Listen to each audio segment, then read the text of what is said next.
로마서는 바울이 썼습니다. 이 로마서는 학자들이 말하기를 유언적 편지다, 이렇게 말들을 합니다. 바울이 로마에서 자기가 죽을 것을 알고 썼던 편지입니다. 바울이 로마에서 순교하기 전에 아마 한 3년 전쯤 이 로마서를 썼다고 이제 추측을 하는데, 그러니까 참 특별한 편지죠. 바울의 다른 서신들도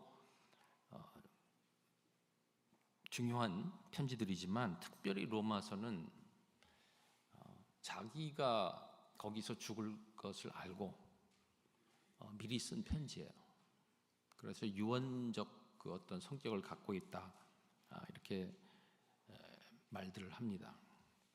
그런데 특이한 게 로마서에 이 감사가 많이 나옵니다. 바울 서신 중에 감사가 제일 많이 나오는 편지 중에 하나가 로마서예요.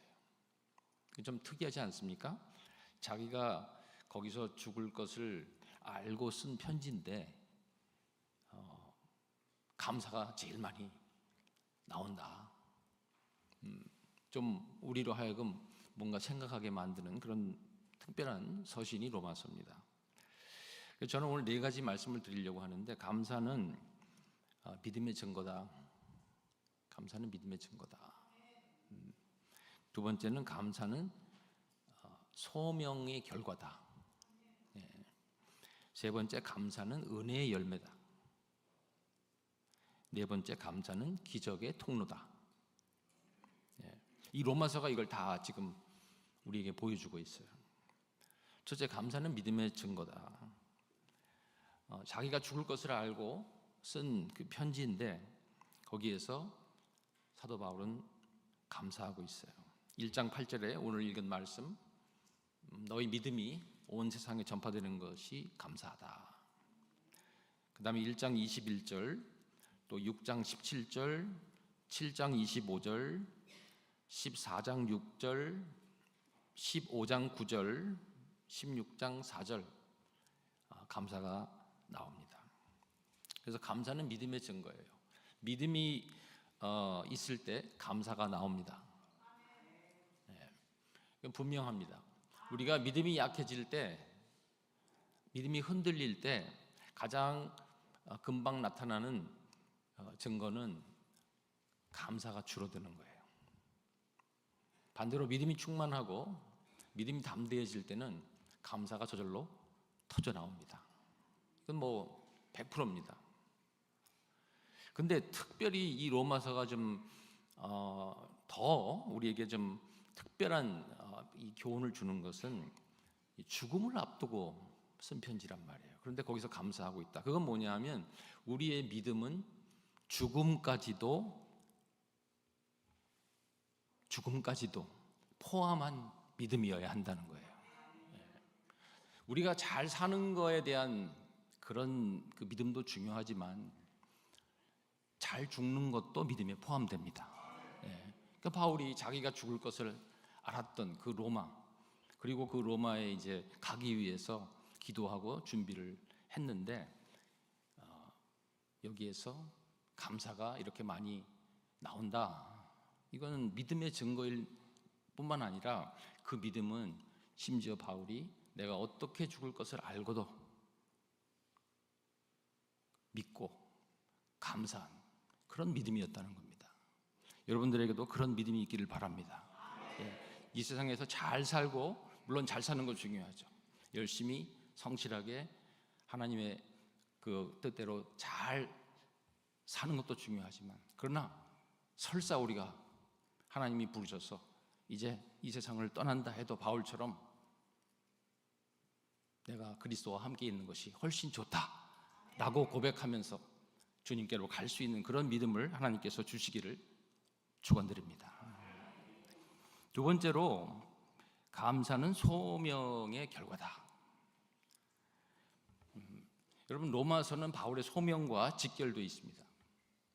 그건 뭐냐 하면 바울은 어떤 사람이에요? 바울은 이방인의 사도예요. 그러니까 바울이 받은 소명은 뭐냐면 특별하게 하나님이 따로 세워서 베드로는 유대인들에게 전도하고 바울은 이방인들에게 선교하도록 보내신 그런 사도였습니다. 그러니까 자기 인생의 목적을 찾은 그곳이 바로 로마예요. 내가 로마에 가서 가이사에게 복음을 전하는 것이 내가 이 땅에서 이제 마지막으로 해야 될 사명이다. 내가 하나님이 주신 이 땅에서의 남은 시간 동안 내가 반드시 하고 가야 될 일이 뭐냐? 로마에 가서 가이사에게, 로마 황제에게 복음을 전하는 거다. 자기 인생의 목적을 찾은 거예요. 여러분, 자기 인생의 목적을 찾은 사람은 감사가 나옵니다. 행복하잖아요. 사람에게는 중요한 두 날이 있다고 그래요. 첫 번째 날은 이 세상에 태어난 날. 그래서 우리가 생일을 축하하잖아요. 해피 버스데이 축하하지 않습니까? 이 세상에 우리가 태어난 날 중요한 날이에요. 하나님이 보내신 날이니까. 그런데 또 두 번째 날이 있는데 그건 뭐냐면 그 이유를 알게 되는 날. 내가 세상에 왜 왔는지, 또 내가 이 세상에서 하고 가야 될 일이 뭔지를 알게 되는 그날. 중요한 날이다. 그건 뭐예요? 자기 소명을 찾는 날이에요. 인생의 why라고 하는 그 질문에 답을 찾는 날이에요. why에 대한 답을 찾으면 그 다음에 how, 어떻게 할 것인지 이거는 저절로 찾게 돼 있습니다. 더 중요한 건 why예요. 왜 하나님이 나를 세상에 보내셨나? 왜 지금 여기에 이 자리에 여러분들이 이 시간에 여기에 계신 건가? 그 이유를 확실하게 아는 사람은 그 다음에 방법을 찾는 거예요. 여러분, 사람은 자기의 그 목적을 알고 이유를 알면 방법은 반드시 찾게 되어 있습니다. 사실은 안 가르쳐줘도 사람들이 찾아요. 그 이유를 아니까. 바울이 감사한 이유는 자기의 소명을 여기서 이제 받았기 때문에 그런 거예요. 그래서 바울은 사실은 풀려날 수도 있었는데 일부러 상소를 합니다. 풀려날 수 있었다고 사도행전에 나와요. 이 사람이 상소를 안 했으면 풀려날 수도 있었다. 그런데 바울이 일부러 상소해요. 왜 상소합니까? 로마까지 가야 되니까. 가서 그 로마 황제 앞에 서서 복음을 전해야 되기 때문에 일부러 안 풀려나게 상소를 한 거예요. 자기가 거기서 죽을 것을 알면서도. 그건 뭡니까? 자기 인생의 목적을 찾았기 때문에 그래요. 우리도 하나님이 여러분들이 각자에게 주신 이 세상에서 앞으로 우리가 남은 이 시간 동안 하고 가야 될 일이 뭔지를 분명하게 알고 그 하나님의 주신 목적 안에서 기쁨과 감사가 넘치기를 주의 이름으로 축원드립니다.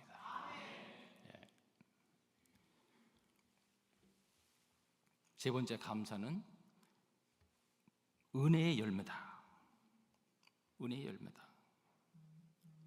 이거 어떻게 보면 제일 중요한 부분인데 바울은 자기를 뭐라고 불렀냐 하면 사도 중에 내가 제일 꼴찌다 그랬어요. 고린도전서 15장에 보면 사도 중에 내가 제일 꼴찌다. 사실 우리가 알기에는 바울은 위대한 사도예요.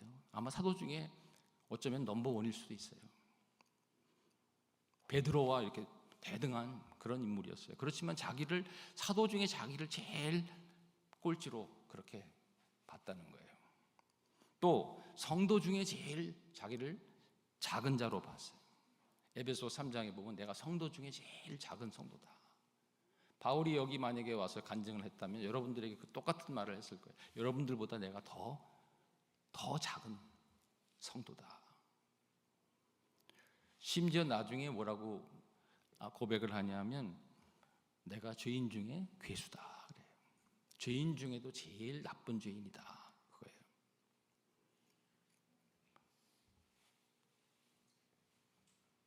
이게 바울의 감사의 원인이었어요.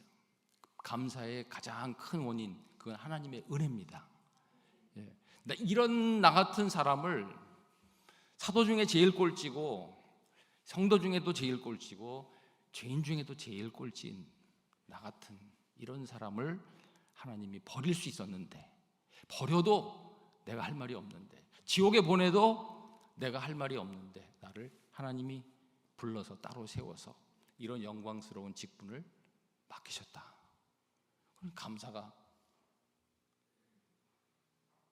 늘 그 마음속에 이 하나님의 용서와 하나님의 이 사랑과 그 은혜에 대해서 마음에 감동이 있었던 거예요. 이게 없으면 안 됩니다. 우리도 마찬가지예요. 사실 이런 고백하는 거 쉽지 않습니다. 그렇지만 우리도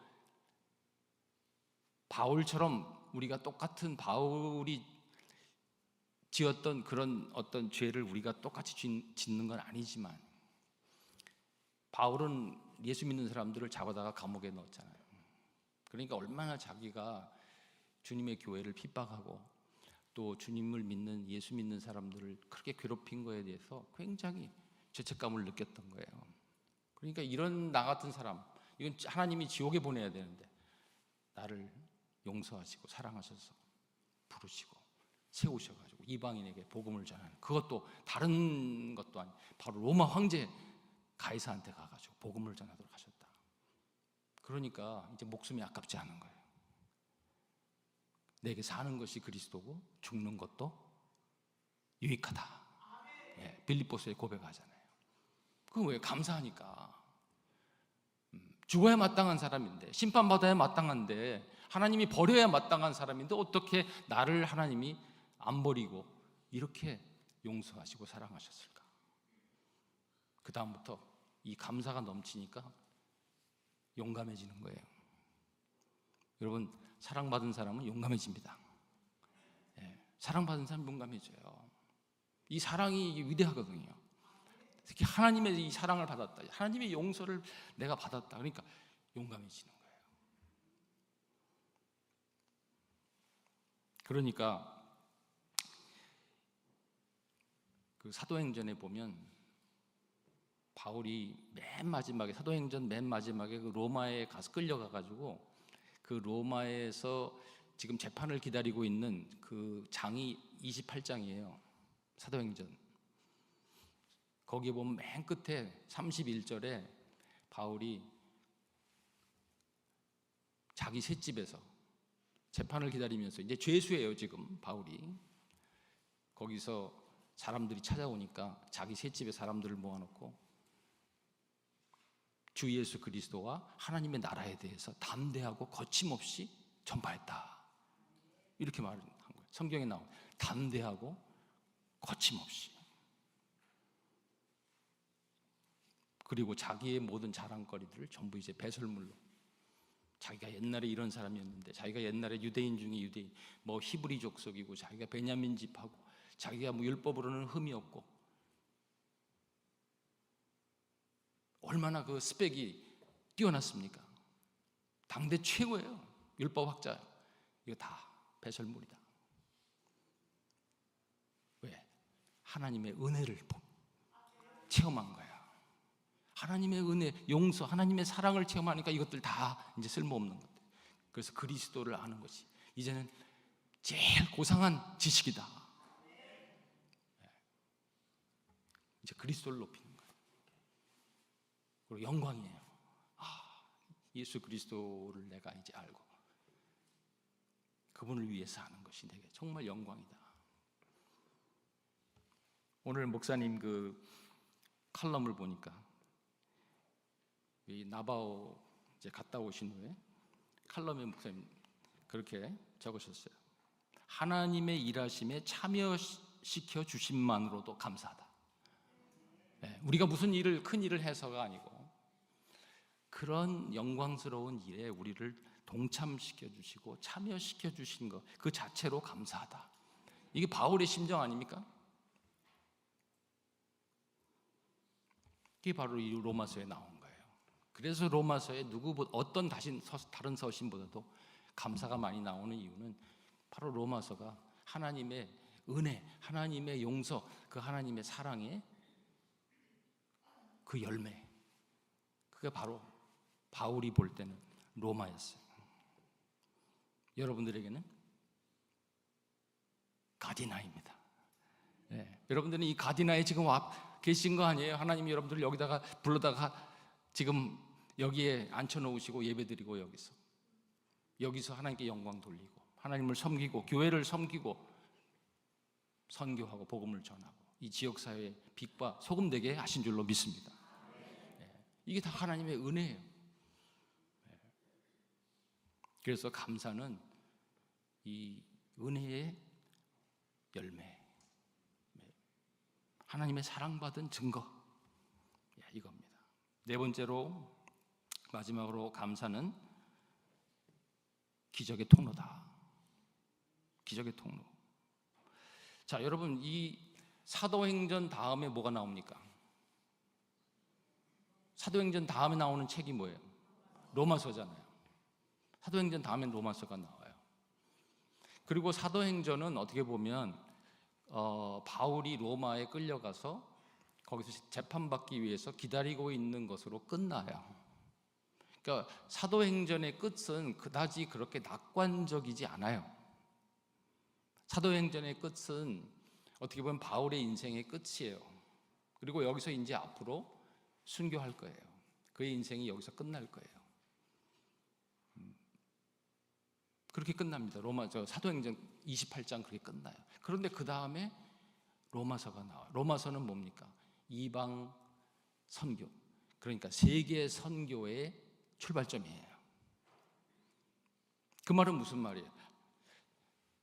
사도 바울이라고는 한 사람의 인생은 그렇게 거기서 로마에서 끝났지만 사람의 어떤 관점에서 봤을 때는 그게 끝인데 하나님은 거기서 시작하신다는 겁니다. 뭘 시작하십니까? 세계 선교를 시작하신 거예요. 그건 아마 바울 자신도 짐작하지 못했을 거예요. 하나님이 얼마나 놀랍게 그를 하나님이 쓰실지 바울 스스로도 그것을 짐작하지 못했을 거예요. 그는 그냥 하나님이 자기에게 주신 그 소명, 그 자기에게 맡기신 심부름, 그 심부름 하나 감사함으로, 기쁨으로 내가 끝내고 가겠다. 그러고선 로마에 간 것뿐이에요. 그런데 하나님께서는 그 뒤에 이제 세계 선교의 문을 열어주신 거예요.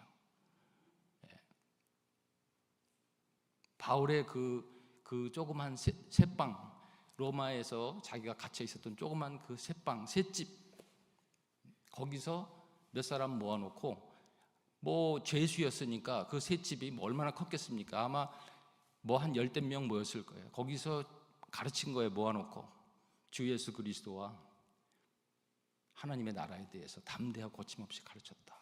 그게 바울의 인생의 어떻게 보면 마지막이에요. 그런데 하나님은 그 다음에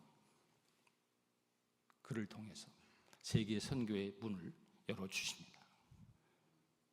우리가 끝이라고 생각했을 때 하나님은 시작하시는 거예요. 하나님은 반전의 하나님이에요. 항상 보면 성경에도 모든 그 절망 속에서 하나님은 새로운 일을 시작하십니다. 이스라엘 백성들이 홍해 앞 바다에 왔을 때 끝이었잖아요. 절망이에요. 끝났어야 돼요. 모든 게. 하나님은 홍해를 갈라서 기적을 일으켰어요. 다 끝났다고 생각했을 때 하나님은 끝난 게 아니었어요. 저는 이 바울의 사도행전 28장을 참 좋아하는 게, 바울도 여기서 아마 자기는 이제 끝났다, 이제 나의 모든 마지막 자기 인생의 어떤 이제 끝이 여기에요. 그 로마에 끌려가서 그러다가 또 뭐 한두 번 또 풀려났다가 그 다음에 이제 얼마 후에 거기서 잡혀서 죽게 된다는 얘기. 그런데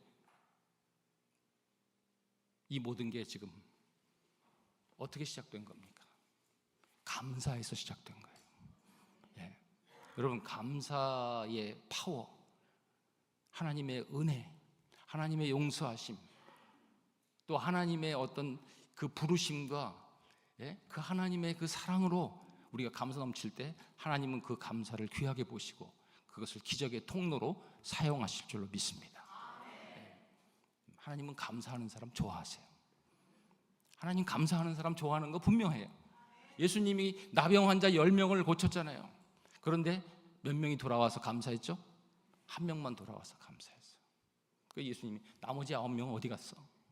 왜 한 명만 돌아와서 감사하다는 표시를 왜 한 명만 하는가? 9명은 어디 갔지? 그러면서 그 다음에 예수님이 내 믿음이 너를 구원하였느니라. 감사하니까 하나님께서 내 믿음이 너를 구원했다, 구원해 주시는 거예요. 여러분, 우리의 상황이 얼마나 절망적이고 또 지금 우리의 어떤 이 형편과 우리의 여건과 우리의 인생이 얼마나 힘들어도 만약에 우리가 하나님의 은혜와 용서와 사랑에 대해서 감사하고 하나님이 우리 각자에게 주신 그 소명대로 우리가 성실하게 따라 살면 하나님께서 그것을 통해서 기적을 보여주시고 반전을 이루시고 우리가 상상하지 못한 방법으로 놀라운 역사를 이루실 줄로 믿습니다. 하나님께서 사랑하는 우리 목사님과 또 우리 성화 장로교회 모든 성도님 한 분 한 분에게 이 같은 인생의 반전 또 감사를 통한 엄청난 역사들을 앞으로 이뤄 나가시기를 주의 이름으로 축원드립니다. 하나님 감사합니다. 오늘 이 아침에도 다시 한번 사도 바울의 일생을 통해서 잠시 저희들이 로마서를 통해서 감사의 참 엄청난 기적과 그 능력과 또 감사의 열매들을 잠시 상고했습니다. 하나님, 우리가 바울처럼 정말 모든 직분자 중에 내가 꼴찌다, 모든 성도 중에 내가 제일 약하다, 또 심지어는 모든 죄인들 중에 내가 죄인이다 라고 고백할 수 있는 그런 겸손함을 주시고 그 겸손함을 통해서 하나님이 영광 받으시고 우리가 약할 때 오히려 하나님의 은혜로 더 강해지고 우리가 약할 때 그리스도의 능력이 우리 위에 머문다고 하였으니 주님, 바울과 같은 그 은혜의 체험을 우리 모두도 갖게 하여 주옵소서. 오늘 이 아침에 하나님 영광 받으시고 성령께서 말씀으로 또 하나님의 사랑으로 은혜로 우리의 심령을 가득 채워 주시옵소서. 예수님의 이름으로 기도합니다. 아멘.